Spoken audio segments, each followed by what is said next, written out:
Hi guys, it's your girl Nikki Know It All, and I'm here with another tutorial show you how I made this beautiful blouse. If you want to learn how to make it, keep on watching. Stay tuned.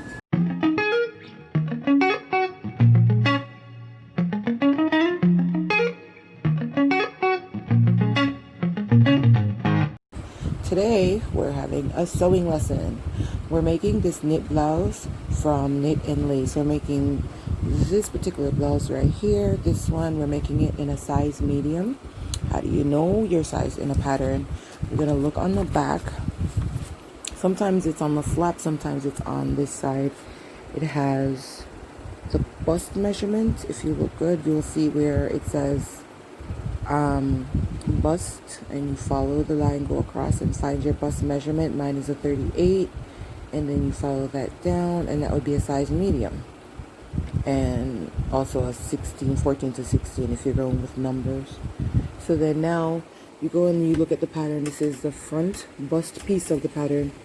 If you look at it, you see where it says a medium right here. The finished product, when it's done, it's gonna measure 39.5 or 100.5 centimeters if you're doing the metric system. So basically, you need to make it true to size because it is a stretch fabric that we're making it out of, so you don't want it to be too big because then it's going to stretch even more. So we're going to go ahead and we're going to make this in a size medium. Okay, so I have the pattern here. Cut it out to the end, the largest size. I'm not going to cut it down to a medium because generally I make closer people, so I use the different sizes. So I'm not just going to cut it out to the medium like, you know, most people do that. But in this case, I'm not going to do that. It's kind of tricky, but you just put the pins along the lines here and fold the fabric back and cut it and maneuver your way around, and you'll get all the pieces cut out. Okay, so this is what I mean. See, I pinned the whole pattern on, pinned it closest as I could to the size medium mark, and then I just took the scissors and just went along underneath because you could see the scissors through the actual pattern, and just cut close to the line and just be careful and just cut all the way. And see, I got the size medium without going into the size large line, even around the armhole. See, you just take your time and just use the tip of the scissors and just cut around, and you get the size just like that. You don't have to cut it all the way down because then you won't have this to extend. What if you gain weight? And what if you want to make something for someone and they're bigger? So you don't want to cut away everything and toss it out. Okay, so we have all our pieces cut now. We have the back piece here. We have the front here. We have the sleeve right here. We have the front yoke, the back yoke, and we have the cuffs, the part that go at the lower part of the sleeve. So I decided to cut the sleeve just like the pattern. Okay, so now we're gonna use pins, and we're gonna pin the front yoke to the front piece there. Ouch. And make sure you file your nails when you're dealing with lace because you can get a lot of hitches and it could tear and damage the fabric. So you've got the front yoke, the back yoke, we're going to pin that together, and then we're going to pin the sleeve cuffs together, and then we're going to go ahead and stitch those parts first before we attach the front to the back. Okay, so now we're going to stitch along the edge here. Okay, so this is the back piece. We're going to stitch along the top back area, stitching the yoke to the back. Here's the front piece. We're going to stitch the front yoke across the top area right here.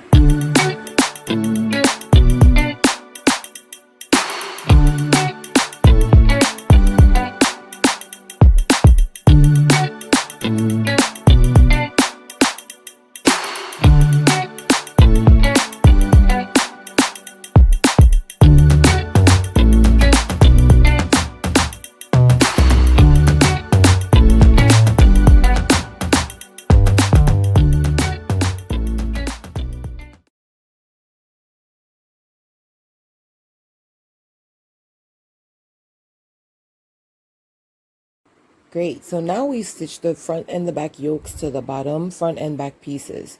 So now we've pinned the front and the backs together, and we're going to go ahead and stitch them. The reason why I pinned them with the paper in the back is because the pin will just fall right out of the lace fabric. The paper keeps it held in. When you go ahead and start to stitch, you're going to want to leave the paper underneath the needle, underneath the foot, because it's going to keep the needle from sinking into the fabric. It makes it a lot easier. This is a trick. And at the end, you're going to reverse stitch. So you want that paper to be there to reinforce the stitch. And after we do that, we're going to run this through an interlock machine to go ahead and make it nice and neat on the inside.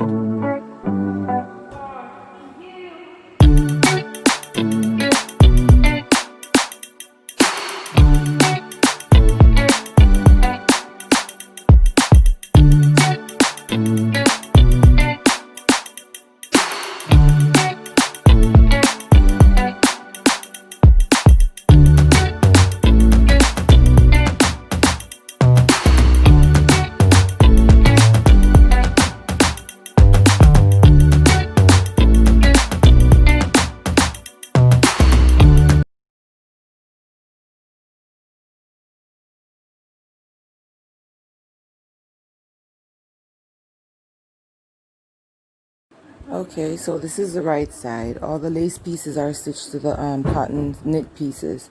So now I like to do a top stitch. So what I'm going to do is I'm going to take this part, fold it backwards. The seam is going to go backwards. You're going to go fold it like so, and then I'm going to do a top stitch across the whole entire top piece, across the front of the blouse, the back of the blouse, and the two sleeves. You'll see what I mean when I'm finished. Okay, so we did the top stitch along the seam line. That way the seam will stay backwards and you won't see it through the lace. It just gives it a cleaner finish in my opinion.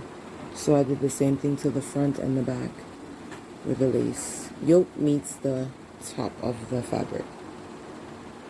So now we're going to go ahead and put the sleeves in. Okay, so we've got the shoulder stitched together. We've got the sleeves pinned in.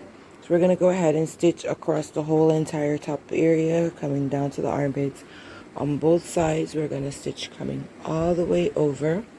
And then we're going to run it again on the interlock machine, making the ends nice and neat.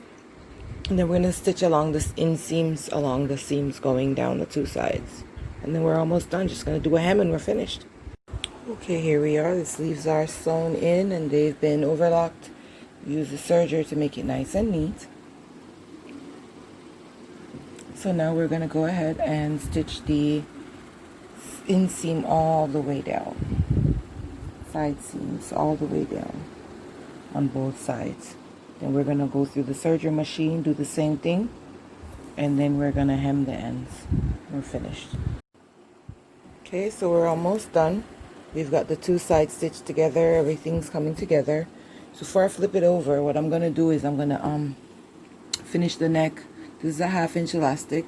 I'm going to do a zigzag stitch. You're going to cut it out first. We're going to measure it to the exact measurement of the neck. And we're going to cut it out. We're going to pin it in place. Reason being, when you start to zigzag, sometimes the fabric will stretch and it will use too much of the elastic and it becomes really wavy. So it doesn't get the finished look that you need. So what you're going to do is you're going to measure and cut it. You're going to do a zigzag stitch all the way around, and then you're going to turn it under. You're going to stitch it on the inside and turn it over, and then zigzag all the way around again to finish it up.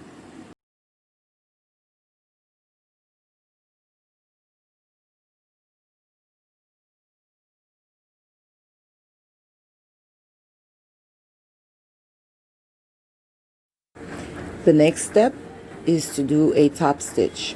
You're going to go ahead and turn the elastic over.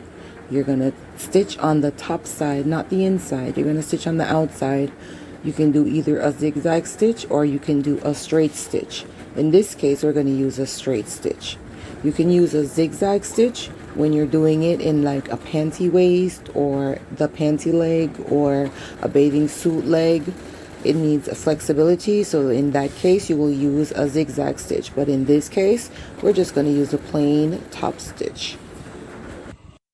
Yay, now we're done. It's ready to wear. The reason why I didn't show you how I did the hem on this is because I'm going to go ahead and make a whole video about hemming, and you can go ahead and subscribe to the channel so you can see that. Hit the notification bell so you'll get a notification when I do upload that video. Like, share, and subscribe, and thanks for watching.